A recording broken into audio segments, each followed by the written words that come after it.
Hello everyone, welcome to our channel The Fit Indian Extreme Transformation. First of all, we want to wish all the beautiful and strong women Happy Women's Day.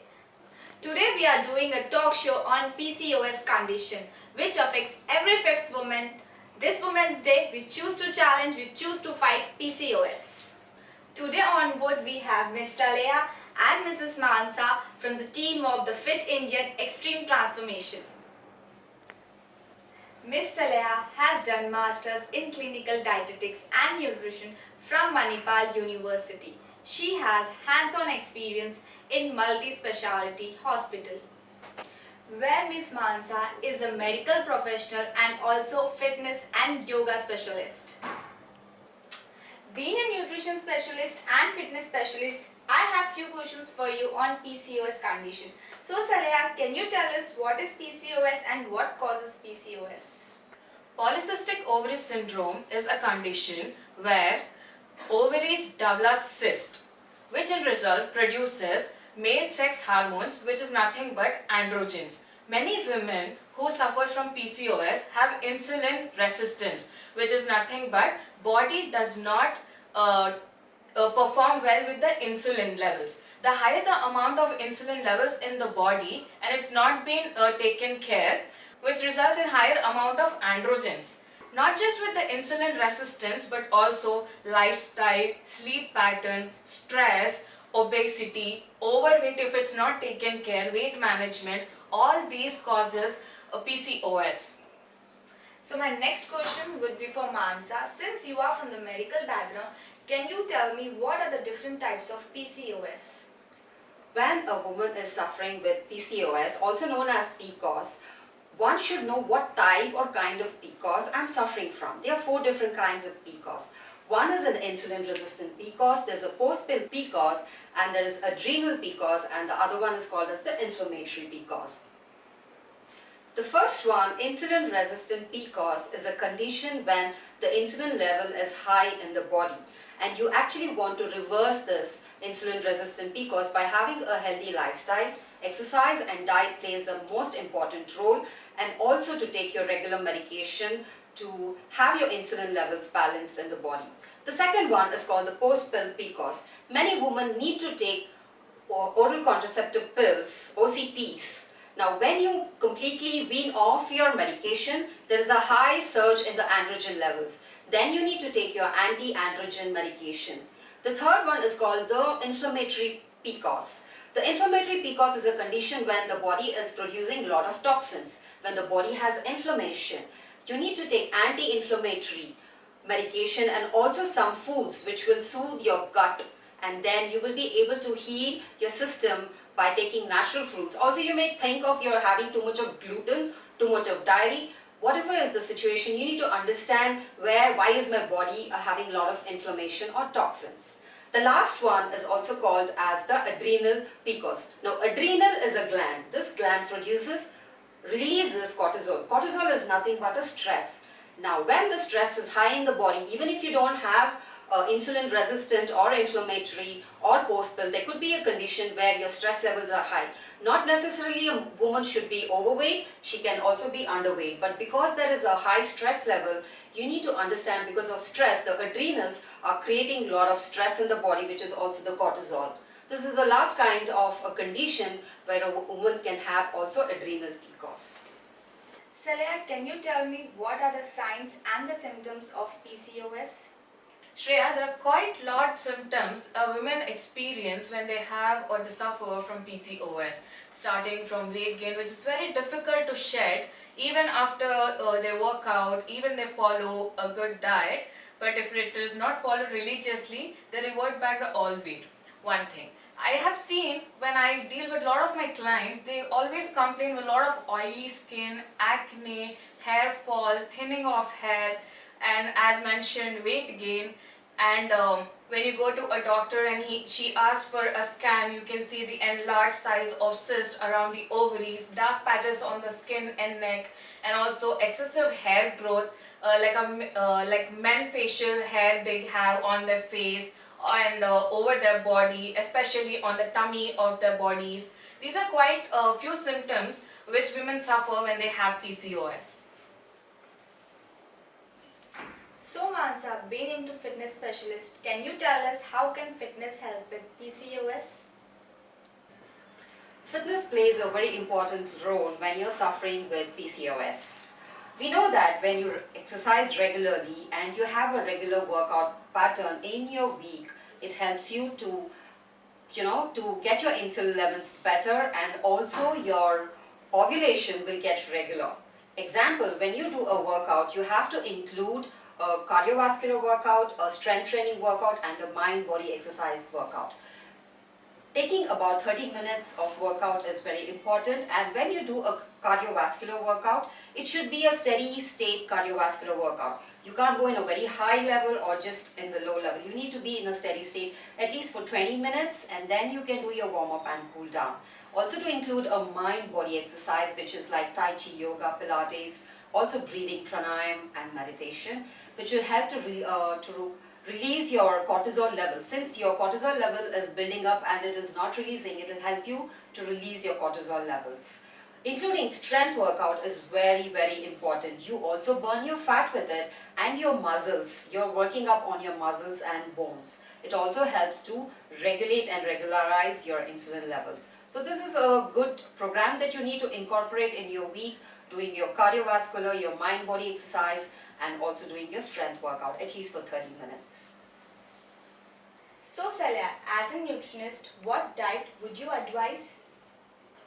As earlier my friend Mansa mentioned, PCOS comes with a lot of complications sometimes, and there are different kinds of PCOS. Whenever a client comes with a PCOS complaint to us on TFI XT, we always make a customized diet plan for them, thinking of what levels of PCOS they have and what kind of PCOS they have. Does that come along with some thyroid? Does that come along with some obesity? Obesity have different grades, as you know, obesity 1, 2, 3, and what kind of lifestyle they have, how much stress level they are going through, sleep pattern, etc, etc. In general, if I would have to suggest to the PCOS women out there to follow some nutrition tips, I would say early in the morning they can have after they wake up, some apple cider vinegar water in a glass with 1 teaspoon of it, with some 5 to 6 soaked almonds, obviously overnight soaked and peeled.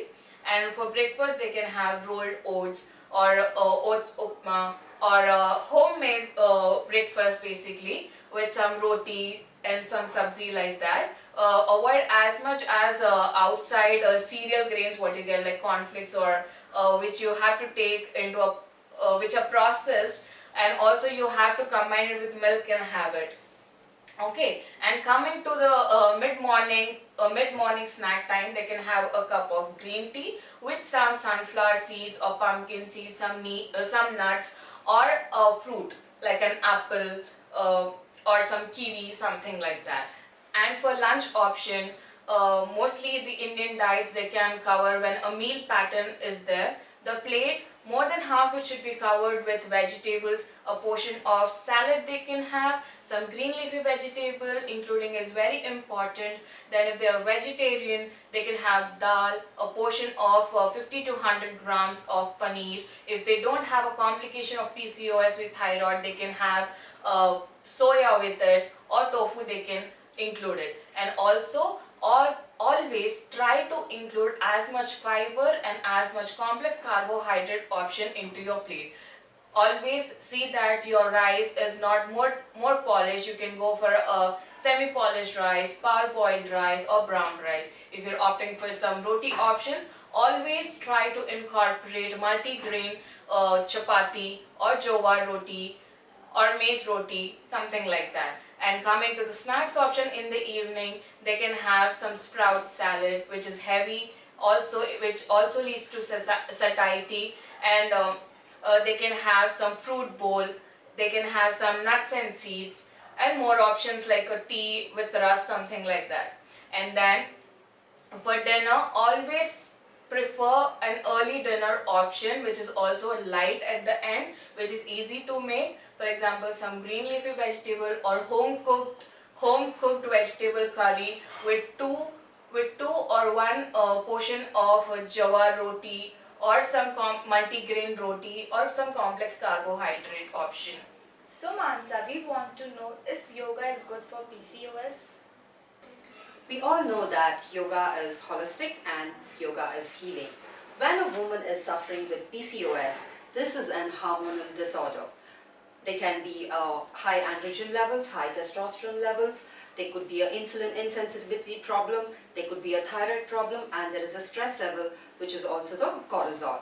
So when you incorporate yoga into your lifestyle, it balances your hormones. Even if you are taking medications, you need to reverse your disorder or heal your body and make your body to function better, or to make your ovaries to function better and to avoid cyst forming. When you incorporate yoga, it stimulates, it secretes, and it regularizes your hormone levels. That is how yoga is very beneficial. We at TFIXT give a very customized fitness plans, understanding they may be sedentary, they may be not very active, and they are not used to fitness programs. So we want to understand what kind of a PCOS they are suffering.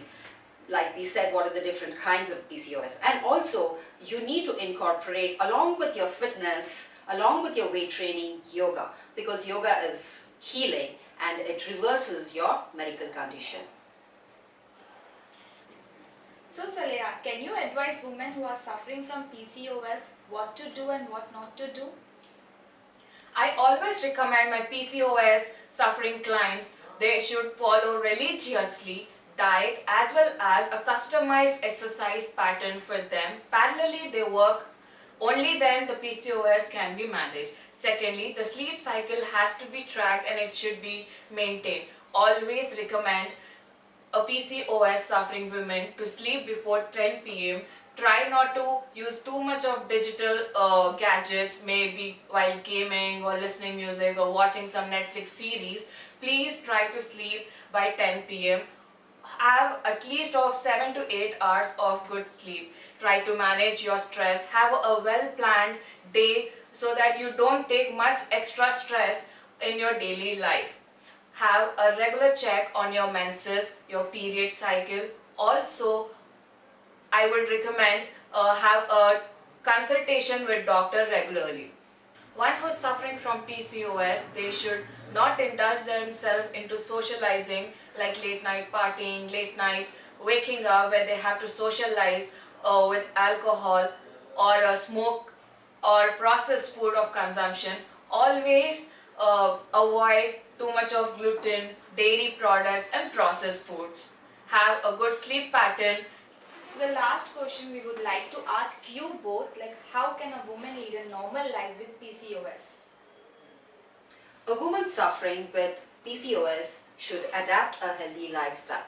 As told by Saleha, the symptoms of PCOS that was said before, we should understand what are the symptoms I'm having and why am I getting these symptoms and how can I treat the symptoms, and also to adapt a regular fitness pattern, incorporating fitness, a healthy diet plan, and also doing yoga. You will win through your PCOS problem.